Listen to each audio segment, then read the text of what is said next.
I'm pretty excited about this already on a first couple listens. I think I've had 2 really good listens so far. So to go down the track list here a little bit, I guess I don't have thoughts on every single song, but I did want to pick out a couple of these songs as favorites, as ones that have certain details about them that I liked. I don't know if you got any favorite songs off rip, but we just listened to Sarwin's Theory of People Getting Loose, which, by the way, these track titles are going to be incredible. All of them are pretty good. But that was the one for me that I think is at least in my top 3 right now, and I think really gets the album started on a really excellent note. Though The King and I is also cool, but Sarwin's Theory of People Getting Loose really kicks off the album for me in a big way. Any tracks for you? We're listening to Mando Calrissian right now. This is another favorite of mine. Any for you that are favorites at the moment? Man, definitely Darwin's Theory. That one bangs crazy hard, and I'm pretty sure that one has like a beat switch up at the end. That's like pretty crazy. There's a couple of these that have like some beat switch ups at the end. Yeah. Or just little tag along beats that are just like crazy. So definitely Darwin's Theory. I'm pretty sure Doom Unto Others is also pretty hard. Yep. And like Break Into the Action is a little bit more funky, but that one has like everyone on it, I think. Mm-hmm. And what I like about the whole thing is like it's very. Did you listen to like old 7L and Esoteric stuff? Like, honestly, no. Yeah, I was like pretty into them back in the day, like in high school and stuff. But it was never anything crazy because they weren't really blowing up. Like the biggest thing I saw them do was like when Army of the Pharaohs kind of became like a super group with like Jedi mind tricks and stuff. Okay, you're kind of putting me on. Like, of course. Yeah, check out Army of the Pharaohs. It's like a super group. Yeah, that's crazy. So that's like the biggest thing I saw 7L doing. So this is like, I almost feel like CZARFACE was like the underground version of Run the Jewels, where it's like, super like very underrated person from Wu-Tang. I would say, not a lot of people say Inspectah Deck's their favorite, even though he is one of the dopest, even though he is one of the most lyrical too, and just consistent, and this proves his consistency too. Like all the CZARFACE stuff, he's just so raw. And then also This Is Canon Now is like a deep cut that like is honestly one of my favorites. Just I know enough about comic books to where like, and I had to go to the Genius website and get some of the breakdowns on some of the lyrics for this, but it's just like we'll get into that one a little bit. But that one is I wait, really yeah, like that was what's funny about this album. Like I don't normally do this, but I did pull up the Genius and I was like really going through some of these lines just to make sure that I caught some things in time for speaking about it now, because I some of what is being rapped about is stuff that I wouldn't catch on the first couple listens. It's like I've talked about a few albums where the second, third, fourth listen I come to appreciate more because there's just a lot going on and there's things that I didn't catch in that first or second listen. So it's kind of rare for me to like literally pull out the Genius lines and go down the way, and so but I did that for this and it was very worthy because there's so many references, there's so many good little like wordplay moments that I appreciate that make this thing really fun. So for other people too that. I mean, this album has great instrumentals, it has great atmosphere. It's very fun, colorful, exciting. I don't think that you necessarily have to hone in on the lyrical aspects of this album to appreciate it, but they're kind of hard to like not hear.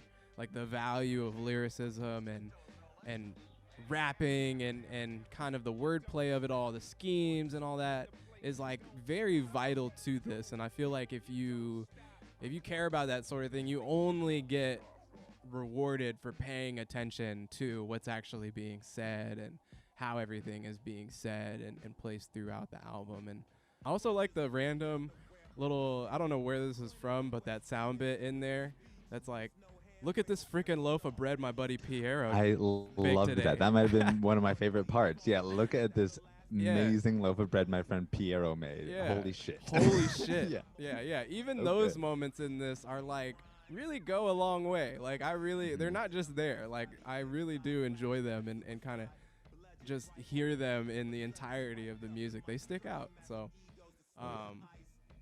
yeah, there's that all over this. I mean, you mentioned this is canon now, which is like I think the most chock full, the most unrelenting of just straight comic book references, especially Marvel related references, and making references to a lot of names to like government names of superheroes. And so yeah, I really enjoy a lot of these songs. I also wanted to bring up Jason and the Sargonauts.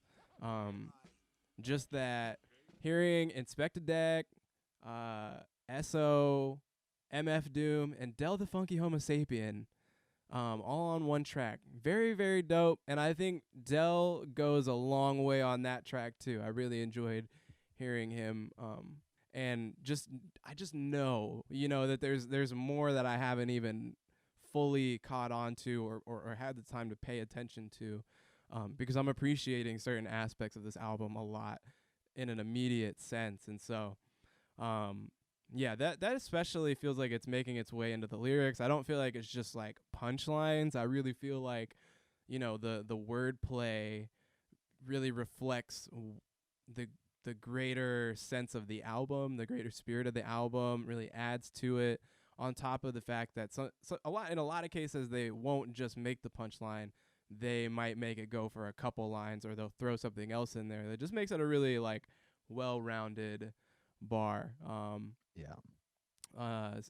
again, just speaks to how much they know and like a lot of what they're talking about.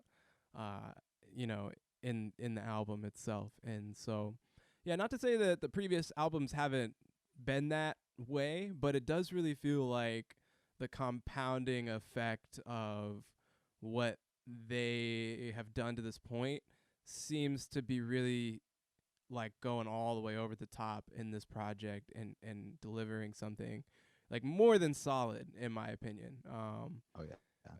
Definitely feel like I need more time with the record to really know how I feel about it entirely, as I do with probably every album I come on here and review a day after it came out or 2 days after it came out. But I have a really good feeling about, where it's going to go for me from here.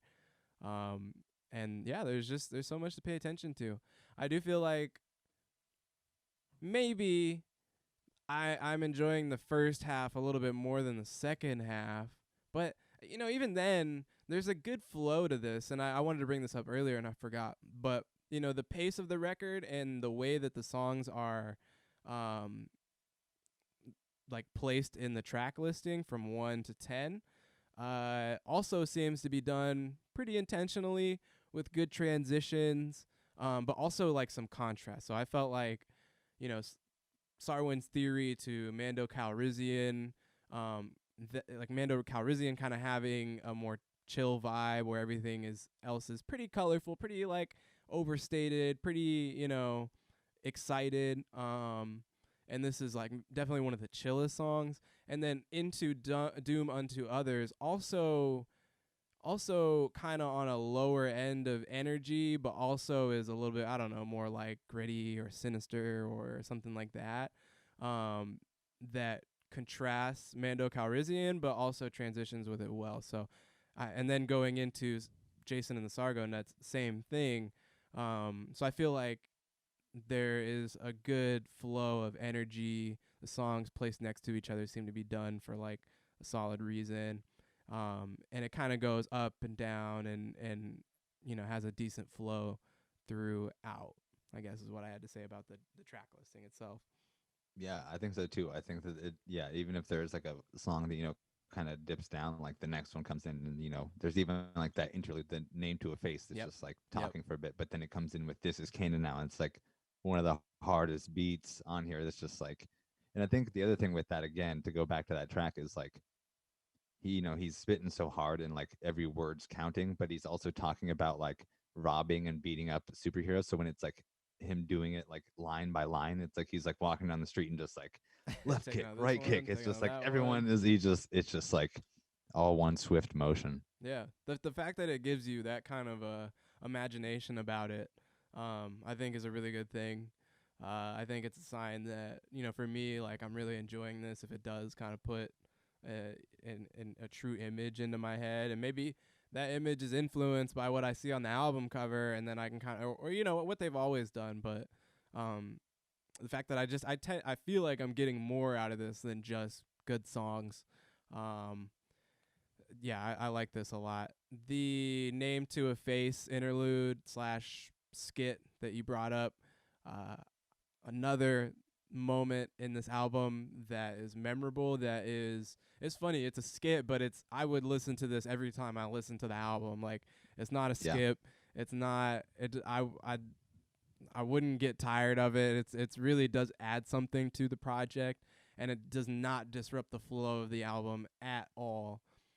Fits right in. It's in a good place in the track listing again, and it does add something to the album, especially in that sense of my imagination and you know, kind of thinking about this album while I'm hearing it. So in a lot of ways, I again feel rewarded for paying attention, for, you know, trying to get more out of these songs than just something catchy, just something fun to listen to.